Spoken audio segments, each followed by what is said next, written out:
মানুষের ভোটের অধিকার যেন প্রতিষ্ঠিত না হয় সেজন্য নানাভাবে ষড়যন্ত্র চলছে বলে মন্তব্য করেছেন বিএনপির ভারপ্রাপ্ত চেয়ারম্যান তারেক রহমান।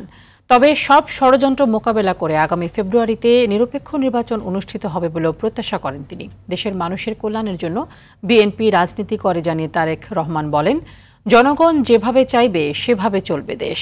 আরও জানাচ্ছেন রুদ্র রফিক।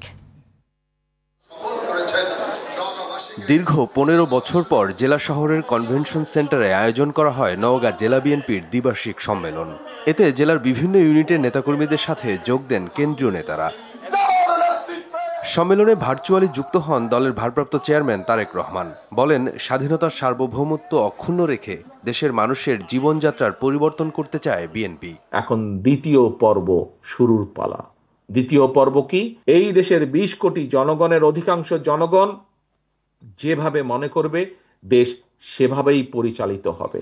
তারেক রহমান আরও বলেন, স্বৈরাচার পতনের মধ্য দিয়ে গণতন্ত্রের উত্তরণের যে সুযোগ তৈরি হয়েছে সেই পথ এখনো মসৃণ নয়।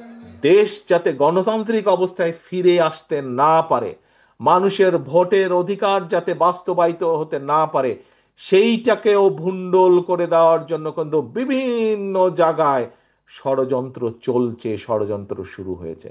জনগণকে সাথে নিয়ে সব ষড়যন্ত্র পেছনে ফেলে দেশ গণতন্ত্রের পথে এগিয়ে যাবে বলেও প্রত্যাশা করেন তিনি। ইনশাল্লাহ আগামী ফেব্রুয়ারি মাসে অর্থাৎ আগামী রমজানের আগে এই বাংলাদেশের মাটিতে বাংলাদেশের মানুষের বহু প্রত্যাশিত যে একটি নিরপেক্ষ নির্বাচন, বহু প্রত্যাশিত বাংলাদেশের মানুষের যে রাজনৈতিক অধিকার প্রয়োগের যে হাতিয়ার, সেটি তারা প্রয়োগ করবেন তাদের অধিকার।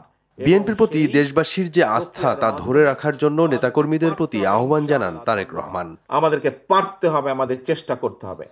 রুদ্র রফিক, RTV, ঢাকা।